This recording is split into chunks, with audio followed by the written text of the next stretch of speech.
Saya Ibu Andina. Ibu Andina. Nah, Ibu Andina ini adalah dosen di Universitas Bina Dharma. Sekarang lagi ngajar apa, Bu?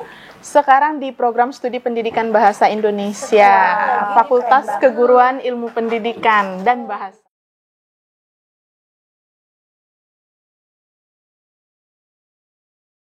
Hai guys, kembali lagi di Ngampus, ngobrol sampai puas. Ngampus kuy. Kuy lah. Wah, kurang semangat. Sekali lagi, ngampus kuy. Kuy lah. Wah, tepuk tangan dulu dong. Nah, sobat Ngampus, di sini Lira udah ditemani sama kakak cantik sama ibu cantik nih. Nah, sebelum kita lanjut berbincang-bincang, sebaiknya kita perkenalan dulu. Coba Kak, perkenalin dirinya. Halo sahabat Ngampus, kenalin aku Adelia Permata Putri. Di sini aku udah sama narasumber kita yang sangat luar biasa. Dan siapa Ibu? Saya Ibu Andina. Ibu Andina. Nah, Ibu Andina ini adalah dosen di Universitas Bina Dharma. Sekarang lagi ngajar apa, Bu? Sekarang di program studi pendidikan bahasa Indonesia, Fakultas Keguruan Ilmu Pendidikan dan Bahasa. Oke, jadi Ibu sekarang mengajar di bahasa Indonesia. Iya, gitu. Oke, Lira, apa ada yang mau ditanyakan dulu nih sama Ibu Andina? Nah, di sini kan Lira bukan dari mahasiswa, bukan dari program studi bahasa Indonesia, Bu ya. Nah, Lira mau tanya nih, Bu, apa aja sih Bu yang dipelajarin di program studi bahasa Indonesia itu? Oke, sebetulnya Lira ya, walaupun bukan dari program studi bahasa Indonesia, mata kuliah bahasa Indonesia ini adalah mata kuliah dasar umum atau MKDU. Jadi semua mahasiswa dari program studi manapun itu belajar bahasa Indonesia. Nah, kalau kita khususkan ke program studi pendidikan bahasa Indonesia, ini memang ada, kalau saya sendiri itu mengajar difokuskan ke ilmu bahasa. Jadi ada linguistik namanya. Jadi ilmu bahasa sendiri, jadi kita gini ya, di bahasa Indonesia, program studi pendidikan bahasa Indonesia ini dibagi jadi 3. Jadi ada pendidikan, karena kita memang FKIP, kemudian ada ilmu bahasanya, dan ilmu sastra. Wow, ilmu sastra. Iya, jadi 3 rumpun. Ilmu bahasa, terus ada apa tadi Bu? Pendidikan dan ilmu sastra. Iya. Terus dari 3 ini nih Bu, apa aja sih Bu bedanya pendidikan, sastra, dan ilmu bahasa? Boleh jelasin sama teman-teman Ngampus? Oke, jadi kalau di pendidikan sendiri, jadi pendidikan itu kita mempelajari, karena ini keguruan ya, nama fakultasnya aja Fakultas Keguruan Ilmu Pendidikan dan Bahasa. Nah, di keguruan sendiri, jadi kalau orang mindsetnya kalau masuk ke FKIP itu udah jadi guru aja gitu ya, berkecimpung di bidang pendidikan gitu ya. Nah, dari mulai perencanaan mengajar, kemudian proses mengajarnya, sampai ke asesmen atau penilaian, itu yang dipelajari di bagian pendidikan. Bagaimana seorang guru itu bisa merencanakan strategi, metode pembelajaran, kemudian bagaimana proses penilaiannya ke siswa. Kalau dulu kan ada UN, ya salah satu cara mengukur kemampuan siswa. Kemudian kalau di bahasa sendiri itu ada keterampilan berbahasa, ini yang paling dasar. Ya, sebetulnya bukan di perguruan tinggi saja, di sekolah-sekolah dari tingkat rendah juga begitu. Keterampilan berbahasa dari mulai menyimak, mendengar, kemudian berbicara, apalagi ada masih ingat nggak? Yang mana ya Bu? Ada membaca, membaca, menulis. Nah, itu 4 aspek keterampilan berbahasa. Selain itu juga di bahasa ada linguistik namanya, ilmu yang mempelajari tentang bahasa. Mulai dari bagaimana bunyi bahasa, bagaimana seluk-beluk bentuk kata, bagaimana proses kata itu bisa terbentuk. Jadi kemudian dari awal itu udah ada betul. Ya, sampai ke kalimat dan analisis wacana. Jadi dari yang paling dasar sampai yang lebih kompleks lagi. Iya. Sastra sendiri ada satu lagi ya, Del ya.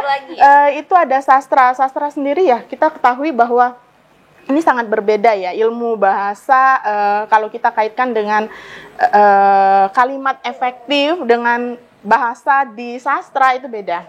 Ya, sastra ini adalah sebuah tulisan karya yang memiliki keindahan.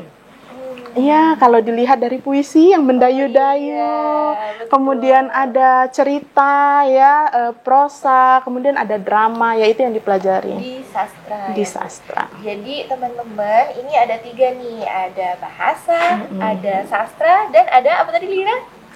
Lupa. Pendidikan. Jadi ada banyak macam nih teman-teman. Terus nih Bu, apa benar tadi kan kita ngomongin tentang sastra nih. Di sastra itu anak-anak mahasiswanya disebut sebagai penyair. Oh, penyiar. Nah, penyiar dan penyair. Nah, ini bisa. Oh, masuk ya, Bu ya? Iya. Oh, masuk. Sebetulnya. Ternyata. Penyair ya. Iya. Penyair, penyiar. Oke.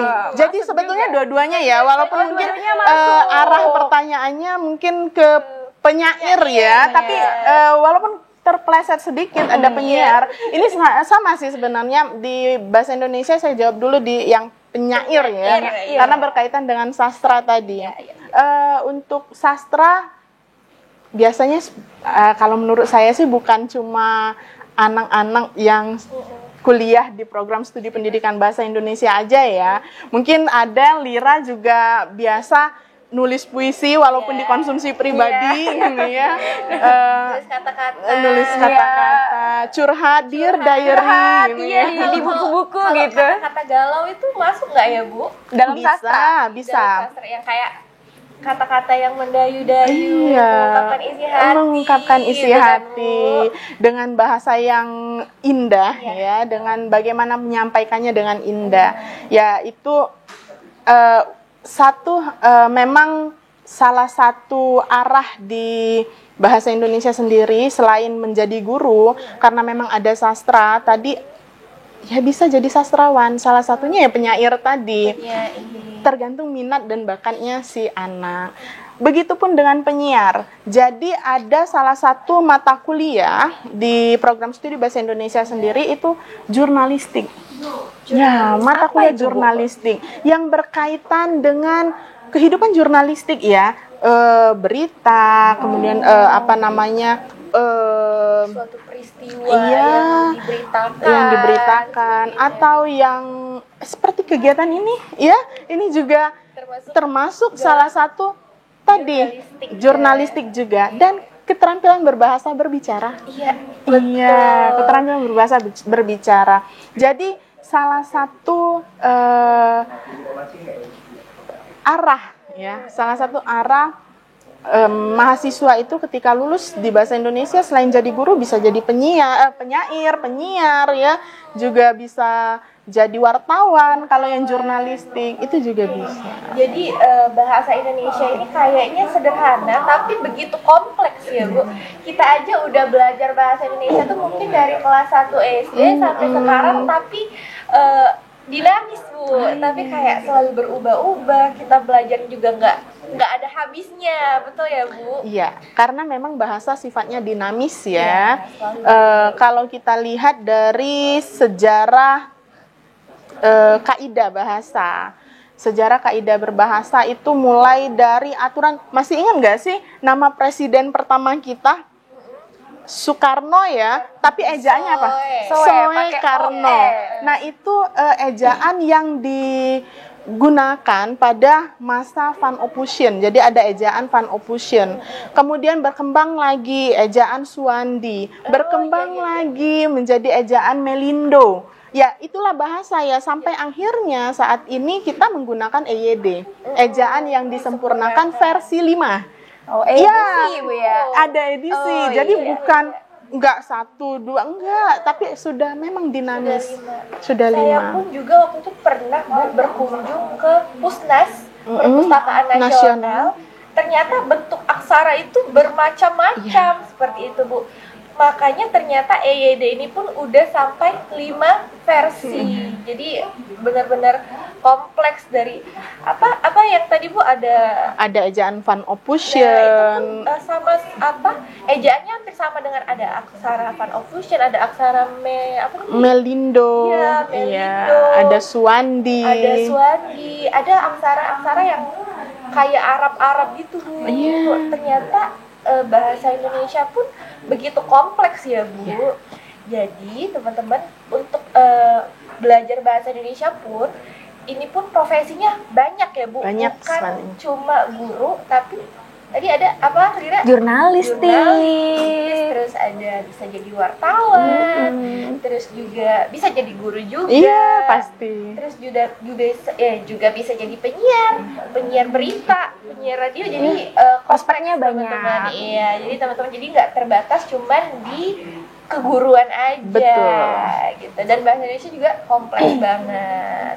Oke Lira, mungkin ada yang mau ditanyain lagi nih sama Ibu Andina. Lira masih agak bingung yang tentang sastra tadi, Bu. Iya.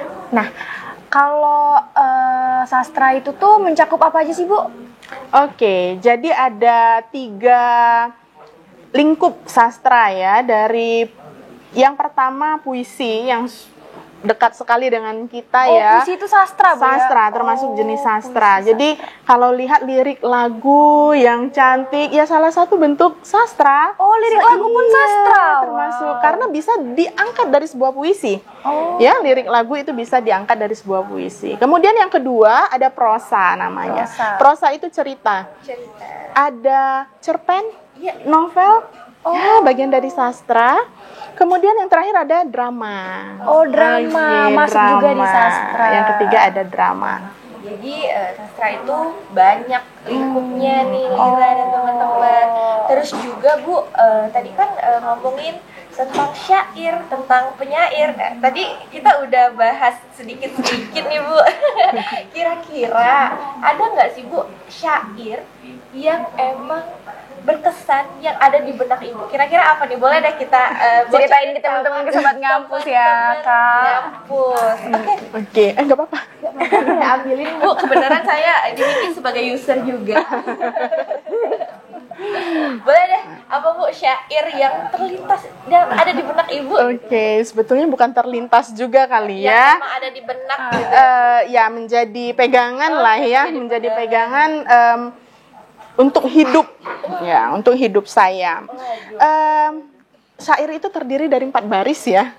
Mirip seperti pantun tapi sajaknya kalau pantun ABAB, kalau syair ini AAA, betul. Ini bahasanya udah oke banget ya. Udah tahu informasi tentang Udah syair. penasaran banget nih.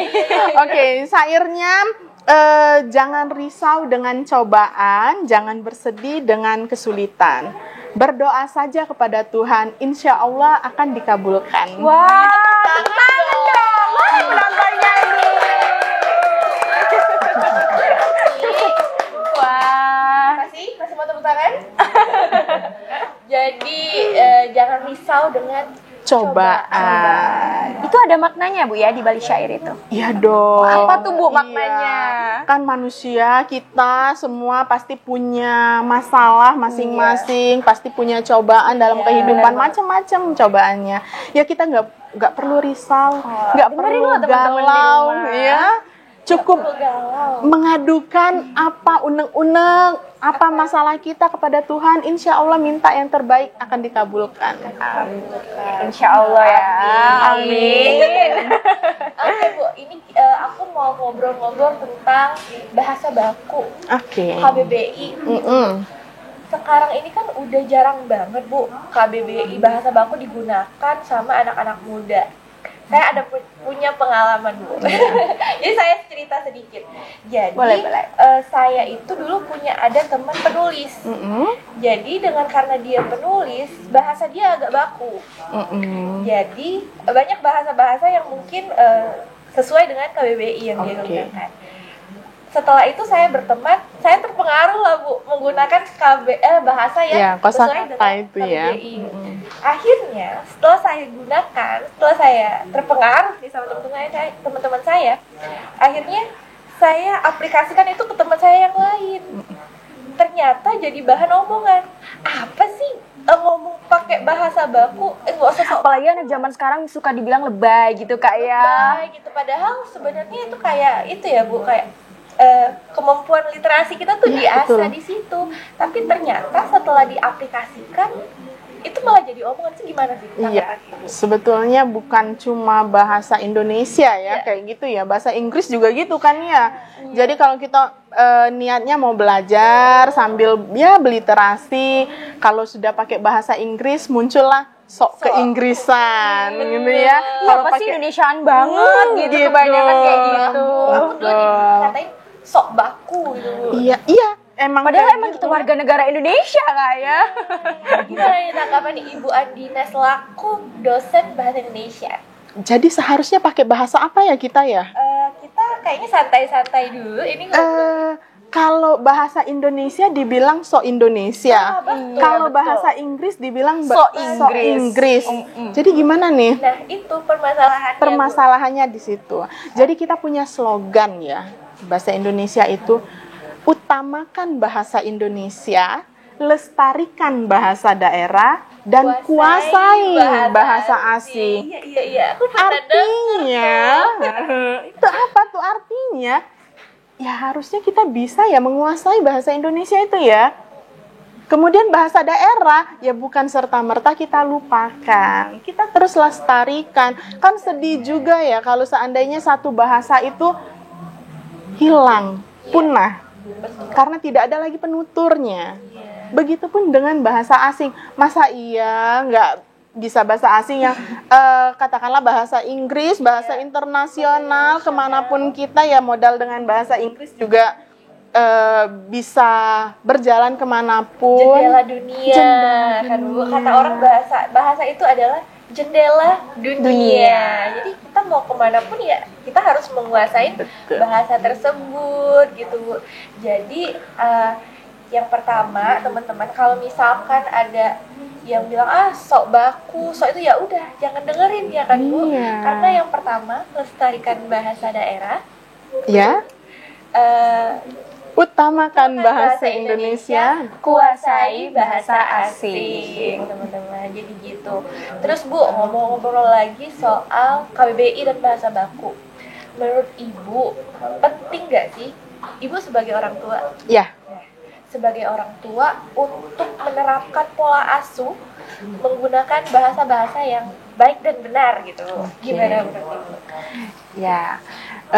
Sebetulnya ya juga ya ada kadangkala jadi polemik, jadi masalah penggunaan bahasa sendiri yang tadi kalau nggak digunakan nanti bahasa daerah jadi punah, bisa punah ya, kemungkinan punah itu ada. Kemudian kalau digunakan nanti bahasa pengantar resmi di sekolah apa tuh?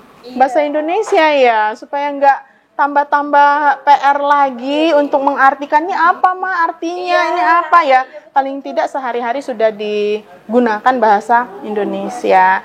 Ya, saya sendiri menggunakan bahasa Indonesia untuk bahasa pengantar, bahasa ibu ya, bahasa sehari-hari untuk anak. Itu pertimbangannya dari awal, jadi ya kami ada satu komunitas ibu-ibu ya, parenting lah gitu, saya melihat teman saya, kok anaknya speech delay, anaknya bahasanya nggak keluar ya, bahasanya tidak keluar. Kemudian diperhatikan lagi ini apa masalahnya? Oh ternyata satu komunikasinya jarang. Kemudian yang kedua efek dari YouTube. Iya, Iya, gadget, anak-anak zaman gadget. sekarang. Nah, saya dari kegalauan itu saya lihat kayaknya harus satu bahasa nih yang harusnya ya diajarkan, disampaikan ke anak. Bahasa YouTube nih bahasa apa nih? Saya lihat bahasa Indonesia yang digunakannya, walaupun sesekali bahasa Inggris. Kemudian untuk menghindari multi bahasa juga supaya pemahamannya cepat si anak, ya saya gunakan bahasa Indonesia. Ya benar sih, karena banyak sekali anak-anak sekarang yang speech delay. Terus juga ada ini Bu, ada anak-anak yang orang tuanya mengajarkan bahasa Inggris. Iya. Ketika dia diantarkan ke sekolah, dia nggak bisa berbahasa Indonesia. Akhirnya dia kesulitan dalam berkomunikasi. Betul sekali. Gimana ya Bu ya tanggapan Ibu? Jadi sebetulnya gini ya, kita kan sudah diwakilkan dengan fungsi bahasa Indonesia di Indonesia. Ada 2 fungsi bahasa Indonesia di Indonesia sendiri. Satu sebagai bahasa nasional, yang kedua sebagai bahasa resmi kenegaraan. Sebagai bahasa nasional itu bahasa Indonesia digunakan untuk kehidupan sehari-hari. Sebagai alat pemersatu bangsa. Lihat aja kita banyak bahasa ya di Indonesia ya, nggak usah di Indonesia deh, di Sumatera Selatan ya ada bahasa Palembang, bahasa Musi, bahasa Besema, bahasa Ogan, Sekayu, semua banyak sekali. Ya bahasa untuk mempersatukan kita ya bahasa Indonesia kan ya. Itu satu menurut saya untuk kehidupan sehari-hari. Kemudian kalau di sekolah sebagai bahasa resmi kenegaraan fungsinya tadi sebagai alat penerangan adaptasi sosial menggunakan bahasa Indonesia ya, hal itu sudah mewakili menurut saya di kehidupan sehari-hari kita, baik yang secara resmi ataupun yang non resmi gunakan bahasa Indonesia. Mungkin Adele ya kayak tadi ini pakai bahasa baku gitu ya. Sebetulnya kita ada seperti apa ya, bahasa Indonesia tadi ya ada 2 ya, bahasa nasional dan bahasa kenegaraan. Bahasa nasional ini kan bahasa sehari-hari. Kita bedain deh, ada aku dan saya. Dua-duanya baku kan ya? Iya, dua-duanya baku nih. Dua-duanya ada di KBBI. Ada aku dan saya. Tapi bisa kita tempatkan saya dan aku itu di tempat yang berbeda, di waktu yang berbeda. Ya, maksudnya gini deh, kalau saya ke pasar, ya, kalau saya ke pasar nih pakai bahasa baku, berapakah harga cabai 1 kilogram? agak Gimana ya? Apa sih orang ini mesti Nanti dijawab sama gitu kan? sama penjualnya. Harga cabai 1 kilogram adalah ini tawar menawarnya kan agak gimana? agak kaku ya Bu, malah jadi kaku. Jadi ya kita gunakan ya bahasa Indonesia namun yang sesuai dengan situasi dan kondisinya. Iya, kayak misalkan gini loh Bu, ya kalau misal ada ngomong waktu itu kayak kosakatanya misalkan dipakai sama diimplementasikan. Iya. Nah, itu kayak apa sih dibilang kayak gitu Bu? Padahal niatnya biar kita tidak melupakan apa yang sudah kita dapat, seperti itu. Itu sebetulnya kekayaan kita ya, kekayaan keragaman bahasa juga ada. Kalau kami menggunakan istilah diksi ya, pemilihan kata ya. Jadi ada diksi yang memang bisa kita gunakan di satu ya itu tadi aku dan saya dengan kondisi dan situasi yang berbeda. Ya disesuaikan saja. Ya, betul. Terus Bu, ngomong-ngomong tadi tentang bahasa Indonesia, tentang dosen bahasa Indonesia, kira-kira Ibu di Universitas Bina Dharma sendiri udah berapa lama sih Bu mengajar bahasa Indonesia? Kalau di Universitas Bina Dharma saya sudah dari 2014. 2004. Iya, dari tahun 2014. Ini udah berapa tahun nih Lira? 2014, coba dihitung. 2014, 15, 16, 17, 18, 19, 20, 21, 22. Wow, 9 Udah 9 tahun. udah hampir 10 tahun Iya. Ya sekarang. Aduh, tapi sayangnya aku kemarin Lira udah dapet bahasa Indonesia belum? Udah Udah di semester awal-awal. ini. Oh, semester ini baru dapat bahasa Indonesia. Apakah diajarin sama Ibu Adina? Enggak kayaknya. Nggak dapat. Iya. Sama nggak dapet juga sama Mungkin Ibu sama Bu Yeni ya. Iya, Bu Yeni. Adina. Gitu. Mungkin Lira ada lagi nih yang mau dikepoin sama Ibu. Mau tanya nih Bu ya, apa sih Bu yang buat Ibu menarik ke bahasa Indonesia ini, Bu? Kenapa gitu? Kenapa Kan ya? ada yang psikologi, ada yang lain ada gitu. bahasa Inggris. Ada bahasa Inggris tuh, sama bahasa juga. Kenapa ke bahasa Indonesia gitu, Bu? Oke, saya